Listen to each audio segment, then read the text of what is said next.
This episode is brought to you by Maplytics by Inogic. Maplytics is a market-leading certified for Microsoft Dynamics 365 geoanalytical mapping app. Maplytics empowers users with powerful map visualization and routing capabilities within Dynamics CRM to drive better sales, improve business processes, and engage the right customers at the right time. Maplytics now works with Dynamics 365 version 9 and the app for mobile and tablet. Inogic is a leading Microsoft Gold Dynamics CRM ISV delivering best-in-class Dynamics 365 solutions, as well as cost-effective and high-quality programming services. We thank Maplytics by Inogic for sponsoring the CRM Audio Podcast Network.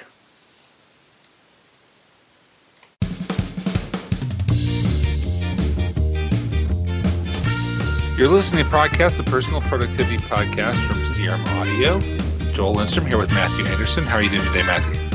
Oh, feeling so productive, Joel. How about you? Yeah, you looking forward to that Thanksgiving break? Oh, man, I tell you what, you hit the nail on the head. I'm taking some time off and going to be totally unplugging just to be able to get things back, calmed down a little bit, a little time with the fam, even hit the park at Mall of America, Nickelodeon Universe as part of that. Yeah, your kids are or at least one of your kids are the ideal age for that. Yeah, my son's only a year and a half, but though he really likes anything that involves movement, so he'll be able to. He won't chicken out on going on rides, and my 3.5-year-old, she'll be all over it. She can't wait. Yeah, it sounds like a lot of fun. I'll enjoy it too. It's been a while since we've done this. Part of it's busy conference season, and part of it's just some of the changes we've had going on at CRM Audio. So, go back about a month ago, maybe a little bit more than that. Came to the decision to kind of get out of the podcast network business. Now we still have a lot of episodes, but all the extra series that I'm not personally on, we have set them free, and they're all still going to continue, and they have their own feeds. But it just became more than I could handle. I was really kind of reaching, I don't know if you want to call it a burnout point or whatever, but between things I was doing at work and conferences and all that, I just realized I had to start asking myself, why am I doing all this stuff? And some I had a good answer for, but some I really didn't. It was more like, this is the direction I've been going, and I'm just like the big boulder that keeps rolling and rolling, and just got to kind of stop and take account of what you're doing sometimes and ask, why am I doing this? Yeah, well, and I think that, it's easy, especially when you're already doing it, to just let the momentum keep taking you forward. So at least, from my perspective, while it's different not having something new in the podcast feed from a CRM Audio network a few days a week, it's also kind of important to ask those questions and make sure that quality doesn't begin to slide, because if it's not kind of scratching that itch or something you're really passionate about at that point or able to sustain, better to be honest about that and just kind of make an active change. And for all the different shows that are on the network, it's not like they go away. It's just they're not being kind of distributed quite the same way. So I get it. Well, I mean, they really are still distributed the same way, the same feed. They're not all on the one website or whatever. But yeah, fair. But really, I think what it came down to is I've been trying to, do some changes over the past month and a half to be more healthy, and I had some bad habits, and bad habits that were for a reason, which was they let me get more done. Really trying to cram as much possible productivity, you might say, out of my day. So it would look like I've always been an early riser, so I would be getting up at 5:30 or 6 o'clock in the morning, and immediately jump on a computer and be working on some kind of a deliverable or trying to clear some space so then I could then do some podcasts or write some blogs. And it really is not a healthy way to live. And so what I've been trying to do is forcing myself to get more sleep and also then exercise for an hour when I first wake up in the morning. And by itself, that limits the amount of time that you have for other things. So you have to then be more selective about what you do.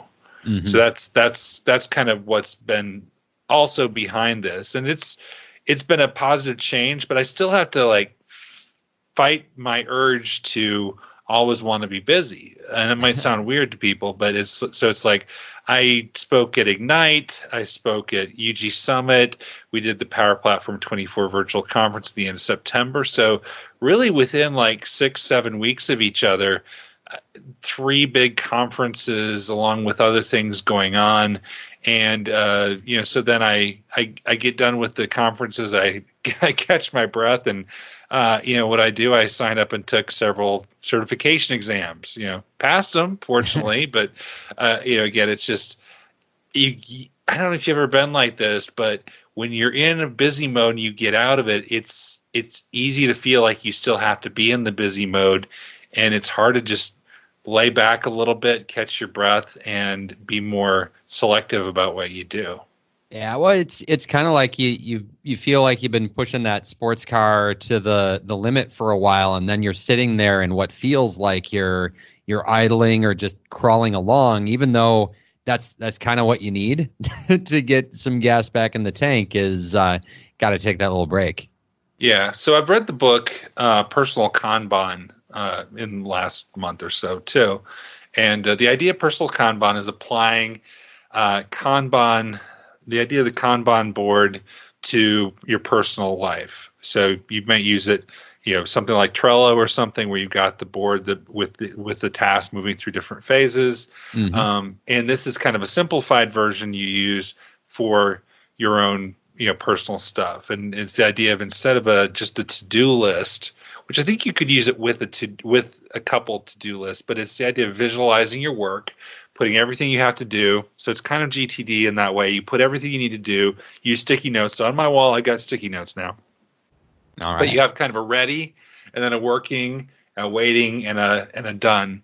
So then you're moving things through that. But the key concept, and I think this book could probably be about a fourth of the length. That it's really a simple concept of limiting your work in progress and then evaluating how you did on it. But Sure. The idea of your schedule, your capacity isn't like every hour that you have. People look at their calendars and say, okay, I got all these blue squares here. I can fill them up, and people grab them and put meetings on them. But your capacity is a number of things. It's how much time you have. It's how much prep time you need. It's how much energy you have on a given day. It's a number of different things there. And rather than being, kind of like the capacity of we have this much room in the box, let's fill it all up. It's more like a highway where you got, if you have an interstate that gets 65% or more full, it turns into gridlock. It's kind of like that. Yeah. Mentally, things run into each other, and you really can't do the quality work in a sustainable rate. So word of the day for me is now, instead of productivity, it's effectiveness. Like how do I maximize my effectiveness, which can be how do I get as much done, but also how do I maintain the quality and also have time to learn and other things like that. Yeah, well, and as you go through that, it makes me think of another kind of keyword there is sustainability. I oftentimes, in that mentality of there are all these things, trying to get through them, filling up every gap on the calendar with some sort of quote unquote productive thing, going at that pace and at that speed. You can do it in little chunks, but you need the counterpoint to that to be able to make it sustainable. And really, if you want good sustainability where it's not high peaks and valleys, it's finding that middle ground where you can prioritize some key things, but also keep time in reserve to be able to work on all of the other things, or the things that are going to come up that aren't a formal to-do at the beginning of the day or beginning of the week, because those things are going to be showing up. As much as we try to solve for that or keep them from happening, it's just not a reality.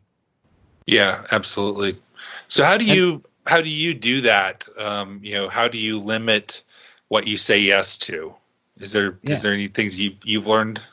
Yeah, so there are a couple of things, and I know I've talked about kind of my weekly ritual around planning and physically using like a paper planner to be able to look through my week. But that for me is, when I hear you talk about personal Kanban and limiting the things you're going to focus on, that's part of what I think I'm driving toward, though it's not truly a Kanban system in that way. But it's that opportunity to be able to look at what am I actually going to take from my overall to-do list. And I do have several to-do lists that I kind of pull from, but what am I going to prioritize into the week? How does it fit? And how can I try to protect some of my time to be able to do those things? Where will I fit it in?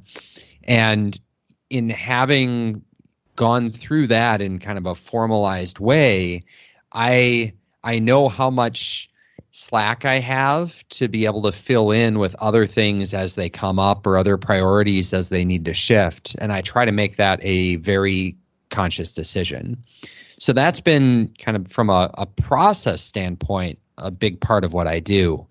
Now, recently released, at least in internally for me, I don't know if it's GA, maybe you've seen this or you haven't, but there's the idea of focus time inside of My Analytics in Office 365 isn't a new concept, but there's a new capability called Focus Plan that I've been using. Are you familiar with Focus Plan? Have you seen that kind of as an extension to the Focus Time? I haven't seen that, but I have seen Outlook start to suggest, hey, you're getting busy. Do you want to schedule some focus time? Yep. So that and I'd been using that suggestion, and I really loved it. It was great. But what the Focus Plan does to be able to take that even a step further is it automatically books over the course of the next 2 weeks looking out focus time on my behalf. So it goes out to my calendar and finds those 90-minute to 2-hour chunks of time that are available wherever they are and blocks them off on my calendar on a 2-week rolling basis. So I don't have to be going out there and manually trying to protect that time. And if there's, say, a day where it can't find some focus time for that day, I get a little alert saying this needs some follow-up, or you need to manually go in and figure out if you can prioritize some focus time for this day. But typically, going 2 weeks out is enough that there's usually some time in any given day that focus time can be put out there. And then as other, say, meeting requests come in or things come up in that way inside of kind of Outlook Web Access, there's a component where if a meeting is going to potentially conflict with my focus time, it gives me a very clear alert that says, hey, this is booked during your focus time. Do you have to take the meeting? Could this be some other time? Kind of as that gentle reminder saying, hey, this focus time is actually important. Is this really something that's going to be that you want to book over that focus time? So that's kind of from a technology perspective, something I've been using to help with that. And I found it to be really, really great. I mean, it's maybe a few weeks that I've been using it at this point, but I actually get to have some of that time and I don't feel bad because it's done automatically. Okay. So I've got a question for you. So you've got the one stat on My Analytics. I can't remember what it's called, but basically it's the number of days where you haven't had any meetings or email interaction after business hours. Yep. You know what I'm talking about? Yeah, absolutely. How many quiet days? It's called quiet days. How many quiet days have you got in the last month, according to your My Analytics? Oh, let's check out the well-being section. So I got nothing. quiet hours kept in the last month is 2 days. Quiet hours lost on 26 days. What does that mean? Like what is a quiet day? It's just basically you have nothing So after business hours? So for my configured business hours, I have not responded to any email, taken any Teams chats, had any meetings scheduled and attended during that time, or worked on any documents through OneDrive or Teams in that period of time. So if I'm free from doing any of those things, um, it's considered to be a quiet day. Okay. See, I didn't know if you work on a document, but it's not a work document, but if you work on a document, it would still not count that as a quiet day, right? Yeah, I mean, I what this is using behind the scenes, as far as I know, is Office Graph. So it has kind of that information of you as an Active Directory user, of what you're doing for anything that touches, kind of the Microsoft cloud for my analytics. So, chat, email, meetings, documents. Okay. So what Um, about some of the other changes that are coming in Teams? We got private channels earlier this month. Have you used private channels yet? So I have not used private channels yet, but that's probably because I have at this point it's the what is like I will use it when I'm setting up new teams or setting up new channels, but that's not something I'm doing on a regular basis. For the ones that already exist, I haven't had a need to go back and try to restrict some of the permissions that are in there. But I am really excited about it because it's one of those things that leads to team sprawl of, gosh, I have so many teams. Why do I have to have so many teams? Well, part of that answer had been if you're part of a team, you have access to all the channels, and there may be, secure information that's in one channel versus another. And the only way to have that was to separate it out. So I'm very excited about the prospect. I just haven't been active with it. How about you? Yeah, I haven't, and I haven't really thought of a reason I need one yet. I can think of one reason, but for the most part, it's one of those features that sounded really good and sound like, yeah, that's really important. But the thing that I think made me kind of rethink it is you still have to have all the people in the team to then have a subset of them be in the private team, private Mm-hmm. channel. So it's Yep. not like I'm going to create a new team and I'm going to only add you to this channel. I have to add you to the whole team, and then can restrict a certain channel just to us. Yeah. And I mean, there are certainly use cases that I have where we did end up creating a separate team to be able to accommodate what could have otherwise been done with a separate channel, specifically around strategic deals, and certain things are on a need to know basis, and that ends up being a separate team to keep that conversation kind of segregated. But I mean, the reality is that would be better served as just a private channel inside of that existing team for working with a customer. But certainly, it's not something that I think is warrants going back to existing teams or having to radically change your workflow. But I will say, being in a lot of conversations where the Teams and Dynamics 365 Better Together story is part of the conversation, the question, especially from enterprise IT organizations, does come up a lot. And, whether it's just because it's, some of the heritage of what people have in, working with, say, SharePoint and SharePoint security and group security in that way, and wanting to make sure that capability or feature is available is important in a lot of those conversations. I'd be curious to know how much do people actually use it, because here we are talking about it, but neither of us are really using it, even though it's been available. Well, I just thought of one use case. Like at Hitachi, we had a team that was within one of our practices was originally management people, and then they expanded to the whole group. But then if just the managers want to talk, then you can't do that. So I'm thinking there's a case where I'll go back to that existing team and then make a channel and make that a private channel. Yeah. So that's good. Some other things coming to Teams that I don't think are there. There's a unified schedule view that I'm pretty excited about. Oh my gosh. So tell us about the unified schedule view. So unified schedule view takes this concept of all the different kind of tasks and to-dos and activities that are out there and brings them together within Teams and lets you have that unified view of what's all out there.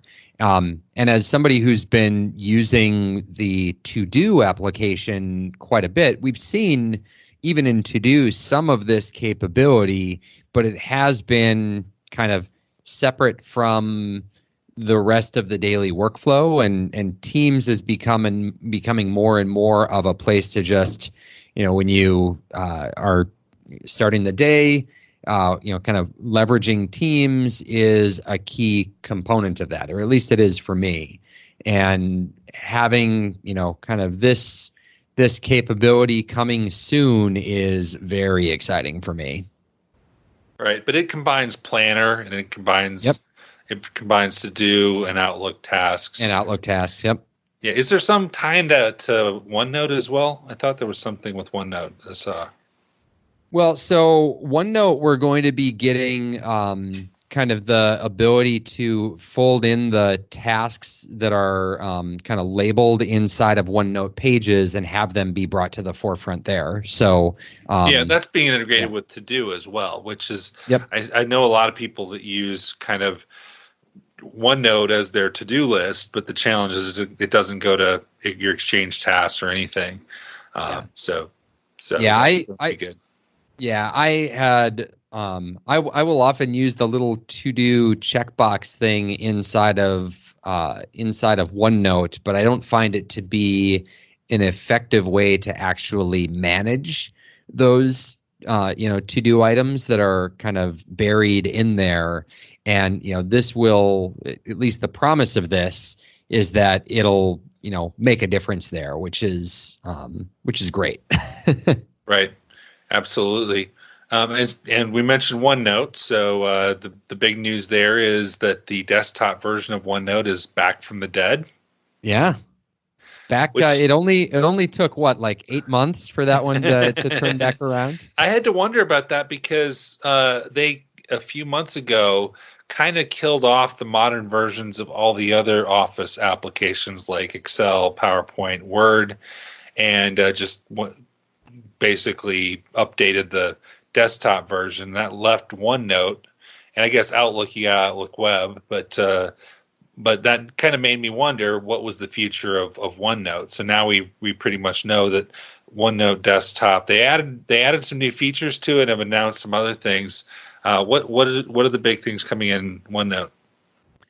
Yeah, so a few things coming into OneNote.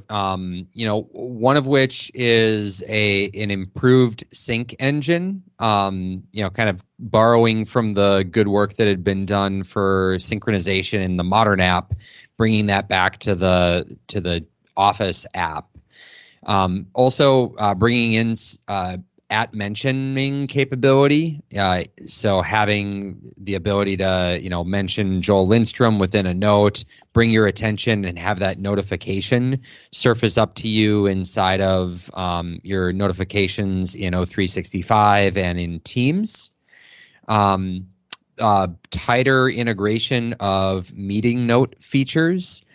And then the other things that are coming back are some of the accessibility improvements that had been brought forward in the modern app and kind of hadn't been done in the desktop app, given they were not updating it anymore. But with kind of the resurgence or revitalization of the desktop app, it's time to get those accessibility improvements back in there.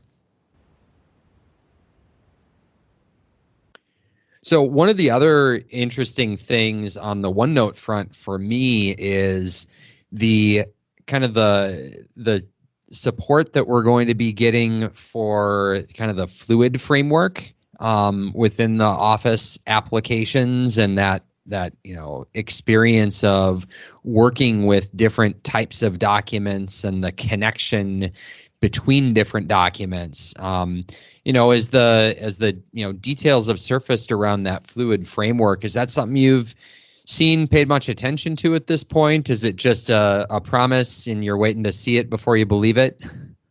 I know very little about it. I saw something about it with Teams and Word, but tell me about the fluid framework, Matthew. Yeah, so the demo example that I saw that I think kind of connected the dots the most for me was in a connection between an Excel file and a PowerPoint presentation.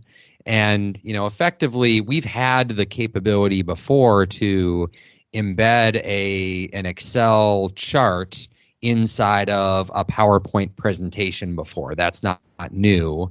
But working with that, you couldn't just open that inside of Excel and have it change and show up inside of PowerPoint. But with Fluid Framework, you basically connect those documents together, and it's like a live connection. So the data and the chart that is being displayed inside of PowerPoint is really looking at that existing Excel document and pulling in that content. And it's this type of interaction between, kind of disparate, documents on their own, but being brought together at runtime to be able to show, how you can have a team working on different aspects of things, or having, just kind of the ownership of different things and making sure they don't interact with each other or kind of overlap with each other. I saw it and I was kind of blown away at, this is the kind of thing that we, or at least I, have wanted to have inside of that collaborative document creation experience. And, it's almost like that to the next level in how almost componentized or containerized those different documents are, but still coming together. Yeah, it's kind of takes me back to some things they used to have about making connections to other documents and even inserting sections from them, but it's a live connection. Yeah. So if something changes in that other place, it's automatically reflected. So I think that's good. And this is not putting a requirement on having everything sitting under a certain file path physically on your computer to be able to make it work. It works in that, cloud first world, which is a big, exciting component. I mean, as someone who sits in the kind of business applications world, when I think of what we have inside of Power Apps from like a Canvas app, and you have the front end and you have your connectors and you have connections to data sources that you're doing, it's almost like that same type of mentality, but instead of using a custom application in that way, it's literally just the way you work with your Office type of documents, which is as somebody who's been working with Canvas Power Apps for a long time at this point, that's a very, very exciting concept, and I'm glad to see it on the document side of things as well. Yeah, that's great. Yeah, looking forward to all those enhancements. And especially for me, it's some of the team stuff is some of the most exciting because it impacts the way we work every day. But all this stuff coming closer together as well is pretty exciting too. Yeah, absolutely. So I had one productivity tool that I don't think we've talked about, but when I look at applications I use every day. It's one of my go-to, which is Snagit. Do you use Snagit? I absolutely use Snagit. All right, so I have some Snagit questions for you, but the thing that maybe I was just under a rock and didn't realize is it does video. Absolutely. And I've been using Camtasia and other things, but I found it extremely effective for certain types of questions I'm sent to just record a very brief video and just it's how do I do this type of questions, or somebody has a question about their auto case or automatic record creation and update rule isn't working. I can do a quick video showing them what they need to do or like where to look, and then send that to them, do it very quickly, almost quicker than sending an email in some ways, because if I send an email I've usually got to look back and like walk through the steps because I don't remember it all.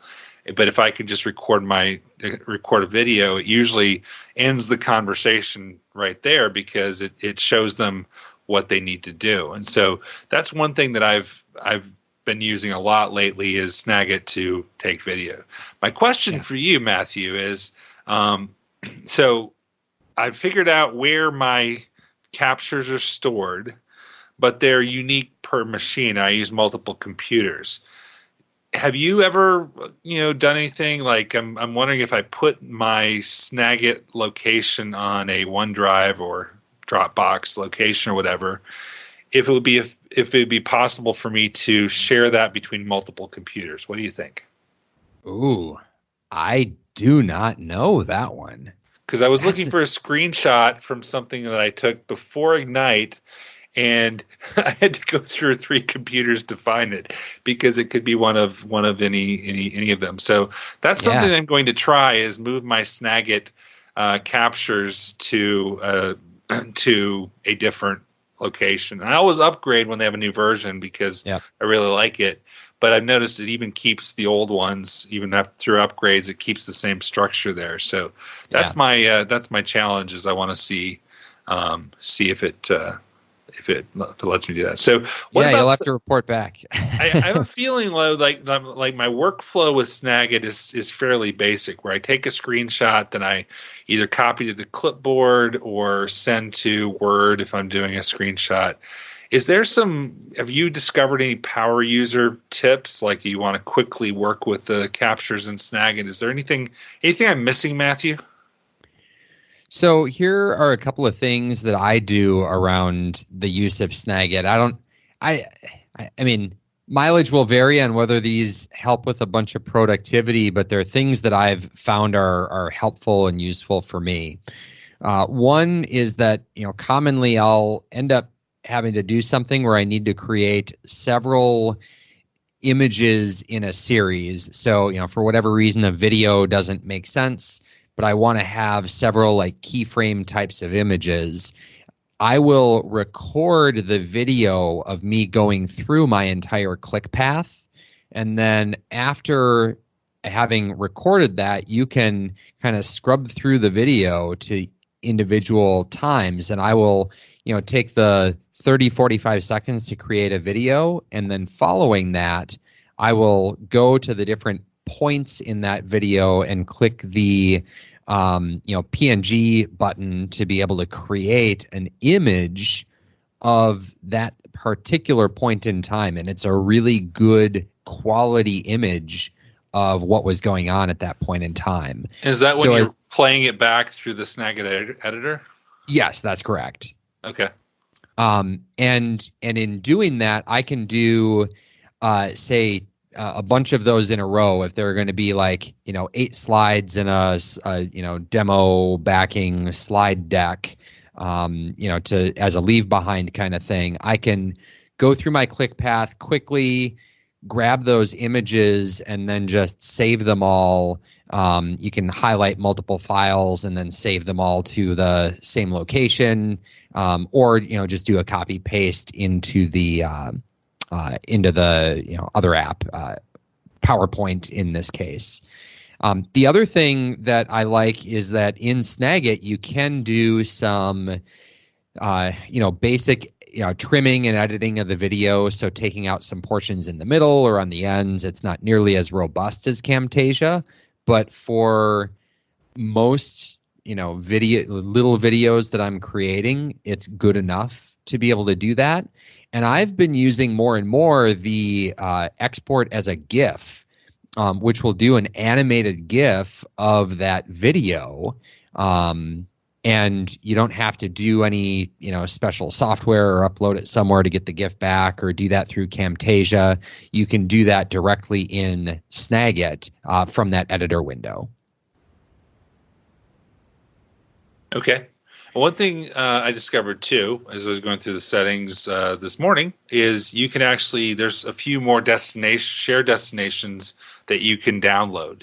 If you go there in the settings, there's other things like Visual Studio, there's Snagit Notes, which are sticky notes, OneDrive for Business. There's a number of different things that you can add to it. So really useful, really go to product, and it's something that I think is a great example of, it's nothing revolutionary that it does, but it's just got some really nice productivity capabilities, like being able to easily share it to different things. One thing I don't like in 2020, maybe it's just because I didn't get used to it, but in 2019 they added the ability to group screenshots, which would give a nice 1, 2, 3. Now when you do it, it does it more as a template, which lets you add more text to it. But I kind of like the way it was in 2019. It was just really simple. And it might just be I haven't gotten used to it yet, but anyway, it's one of my go-to tools. Yeah, I'm a big fan of Snagit. My biggest thing that I wish I was better at, but I'm really not, is doing any of the tagging of my images to make it easier to search them later. I don't know if you ever do that. I don't know who has the time or the bandwidth to actually go through and do that. No, I don't know. But I do like your idea of doing a video and then taking the screenshots from there, because that I think would be faster than going through and taking a screenshot at each point. So I'm going to try that. When you do the video, do you generally select the whole window or do you select part of the window? So it depends on kind of what I'm recording, what I'm trying to snapshot. There are some things I'll do just from a best practice perspective when I'm grabbing, a video, whether it's a baseline for a screenshot or whatever. Doing things like, some taskbar settings to, change what's showing there, like get rid of the date so it's not showing the date and time. Those sorts of things. So even if I'm capturing the entire screen, it's not going to be obvious that I recorded this thing, on November 20th, right? So there are a few of those types of things that I'll do, but otherwise it's kind of like, what is the purpose of this that I'm doing? Am I trying to show somebody, an application experience? Am I trying to show somebody a specific thing inside of a web app like a Dynamics 365? I will, include whatever makes sense for trying to tell that story. Yeah, that makes sense.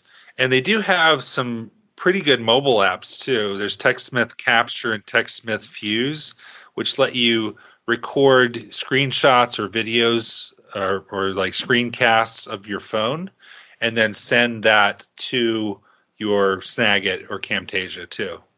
I haven't played with those at all. I've used Fuse for when I was writing like a tip of the day about mobile. It's a lot easier than taking the screenshot and emailing it to yourself, because you can send it right to your Snagit. Yeah, another thing for mobile and getting mobile screenshots and videos and that kind of thing. All credit to local TSP Alexa who clued me into this one. But literally, with the screen sharing that you can do through Teams from your mobile phone, if you need to be able to do screenshots, screen share there. I've worked with a bunch of tools in the past, like air squirrels or airplay or I guess Reflector is the product by Air Squirrels. But some of those different mirroring capabilities, or even Visor on Android, and just doing a simple, share using the Teams app inside of your device is actually a pretty good way to go about that.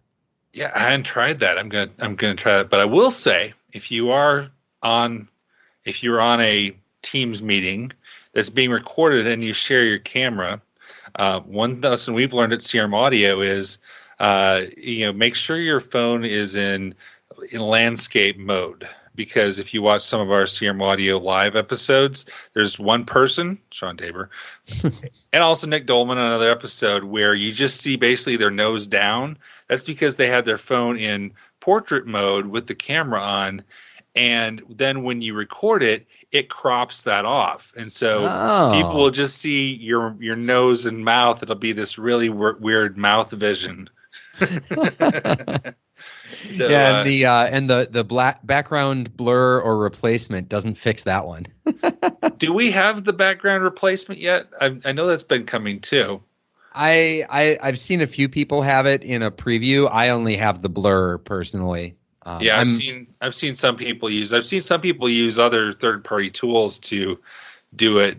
It doesn't always look great, but I will say, CRM friend of CRM Audio, Captain Red Laces, has the replace your background, and he has some choice ones that he's been doing something with a third-party app. He didn't have the replace your background. He was using some application that let you do basically a green screen without a green screen with your webcam. As of yesterday, he has it directly as part of Teams. We just need to be as lucky as Scott Sewell. I know, right? I know. Yeah, I was saying we need to have more than just the blur. He's like, well, no, you hit this. It says, background options. I'm like, well, I don't have that yet. So I don't know which test group he's in for dog fooding our stuff, but I'm jealous.